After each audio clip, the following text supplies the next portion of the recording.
Hi guys! I know it's been a little while since my last video, but today it's a lot cooler than recently.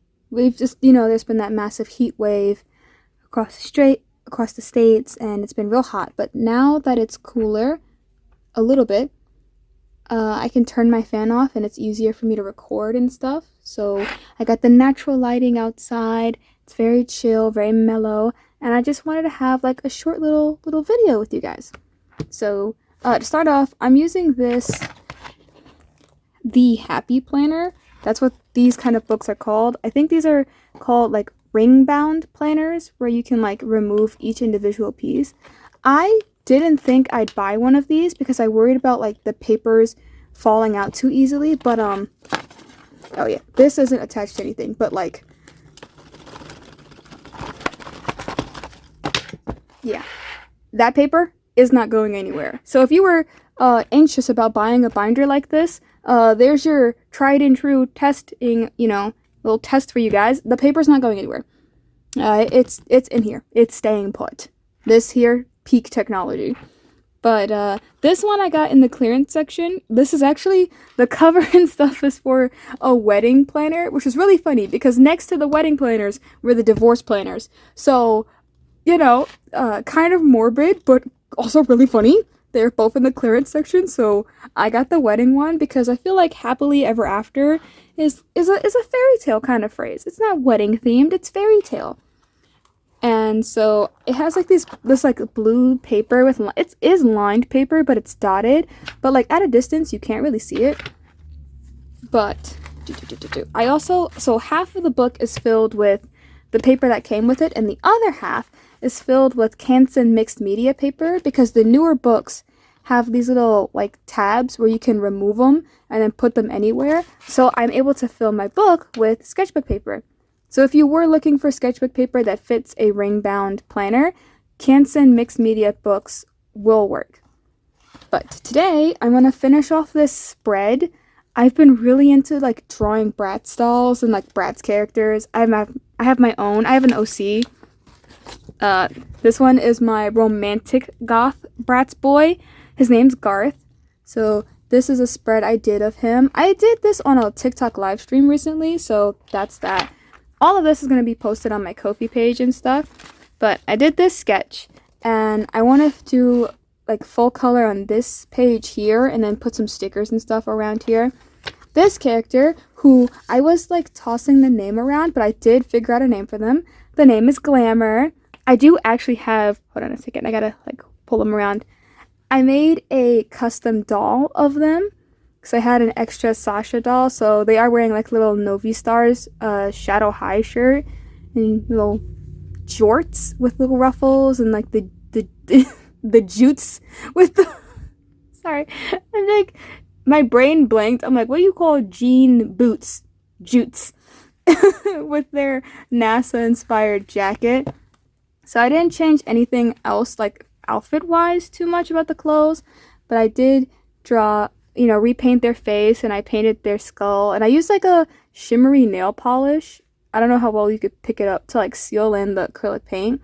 I didn't like put like clay or anything to fill in the holes on top because this is a very personal custom. I wasn't trying to go all out and be professional. I just wanted to have fun. But this is Glamour, and this like is their human disguise. I like have it here. Like, the only difference between, like, their human disguise and their full alien form is, like, their ears and their antennae. They don't change their eyes, and I'm still on the fence about whether or not they're going to change their skin tone. I think they don't change their skin tone. So, like, really the only difference is their eyes, their ears, and their antennae. Everything else, they look like a mostly normal human being, which I think would be really perfect for, like, a Bratz movie. I know that the Bratz referenced aliens in their Bratz, I think it was the Super Bratz Babies movie, with, like, everyone remembers those, like, evil alien potatoes, and how they got them to go away by scaring them off with cannibalism. So, the Bratz movies as a kid were a wild time. But today, for the video, I want to finish coloring this, and then I'm going to decorate the page with like stickers and stuff. So let's get started by gently removing our page.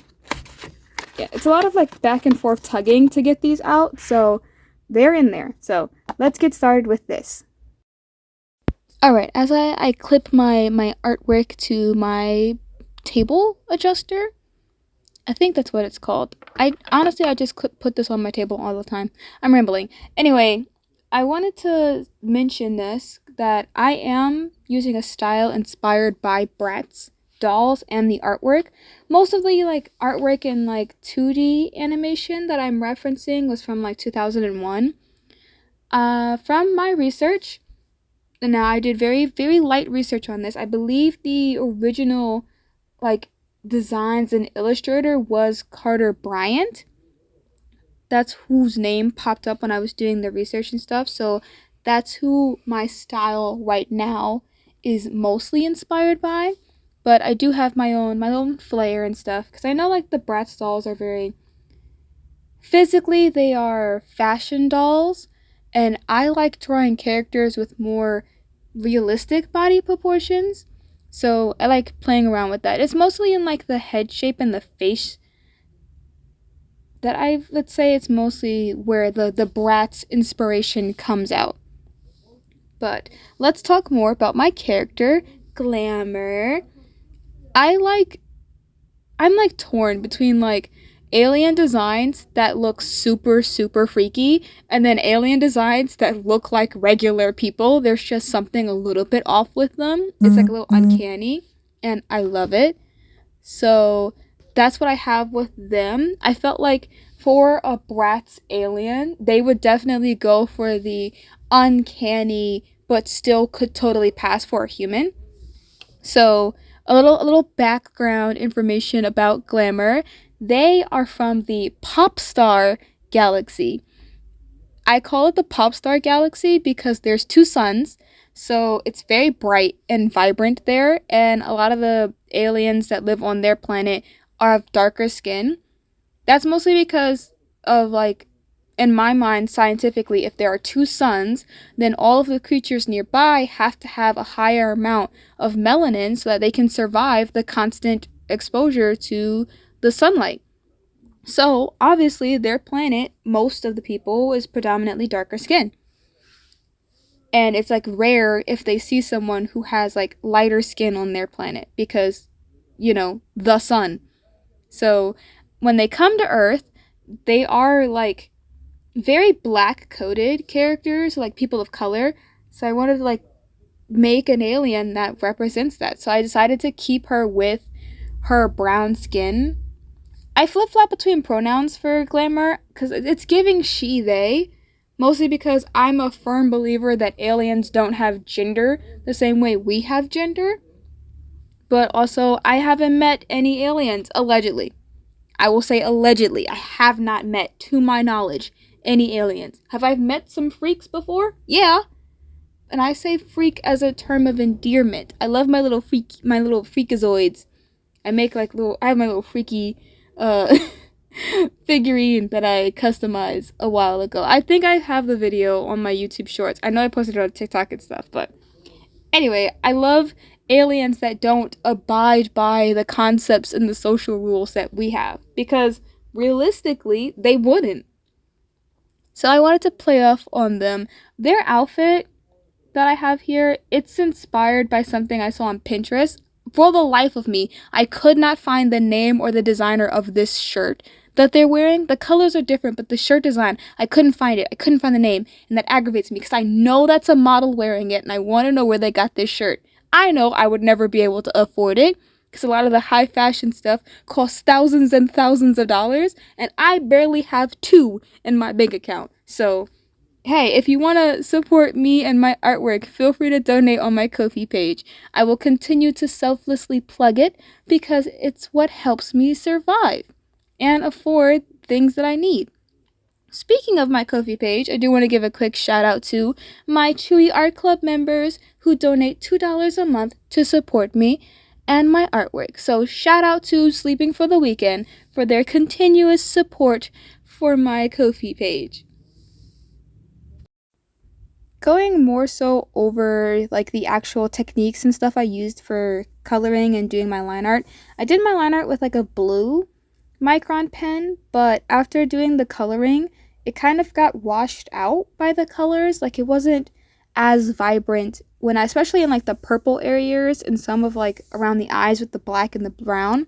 So I did go back over it with a black pen. I used like these Stabilo pens and like a fine point and like a bullet kind of nib, like a bulkier pen, because it helps with like the line weight is very important for making an illustration pop. So I go over some areas with like a thicker point pen just to make some areas pop more and to bring out that definition, because you do lose a lot of details when you color. So you just got to go back and forth and bring them back. But that's like the little things that I do here and there as I finish up like the illustration or my final illustration. I don't call it final until I do all of my stickers and my scrapbooking afterwards. So this is just like the end of my coloring process, so to speak. Alright, and we're done with the coloring. I decided to like leave the camera rolling for when I added like some more of the finishing details. A lot of times when I use like a color line art, it'll get washed out once I finish all of the coloring, and then everything's muddy and it's hard to see like the details. So I will, like as you saw, I go back over it with another like a thicker pen, and I just refine some areas, add more details. I do leave a lot of the line art still with the original color I picked. I just wanted to like boost it, amplify it, dare I say. But that is it. I did use like a color pencil to kind of make like their jewelry kind of glow. I headcanon, like it's not even headcanon, I've designed it so that their earrings are translators slash like communicators. So when they have their earrings in, they can understand like the people around them and people can understand them. They take those earrings out, ain't nothing being said. No one is understanding anything. But that is all of the details here, and now I get to use my stickers. I got this sticker book from Phantom Small Art. I'll like tag it in the description below, but that's who I bought the sticker book from. And trust me, I've like, is it backwards? I'm holding it upside down. Backwards. I filled up a lot of pages with all of my stickers because I wanted to organize it. So, like, literally, I think I have 5 pages of, like, blank sticker space left. And I still have more stickers to come. So, we're gonna do a little speed run of me adding all of the stickers to this illustration. So, I'm gonna zoom the camera out and get to work. It's my favorite time of finishing any art spread. It's sticker time. I love, love, love, love, love stickers. Do not let me loose at a stationery store if they got stickers, because I'm on the hunt. As you guys saw with like my sticker book, I have a lot.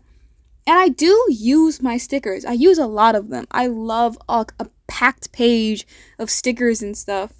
But, unfortunately, sticker packs, or well, I could say unfortunately and fortunately, they come with a lot of stickers.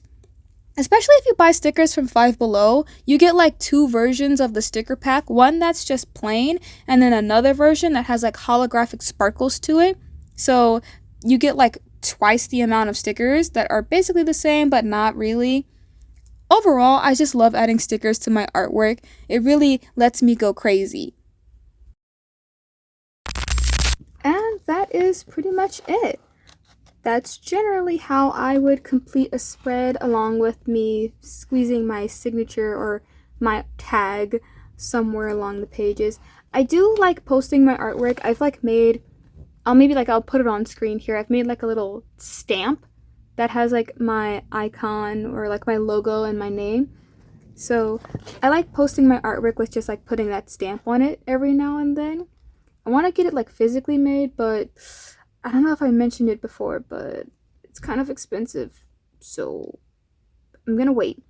But that is the full spread, and for those who are curious, yes, the marker did bleed through the other page, but I'm just gonna like put another piece of paper on top of this and just draw on top of it as per usual.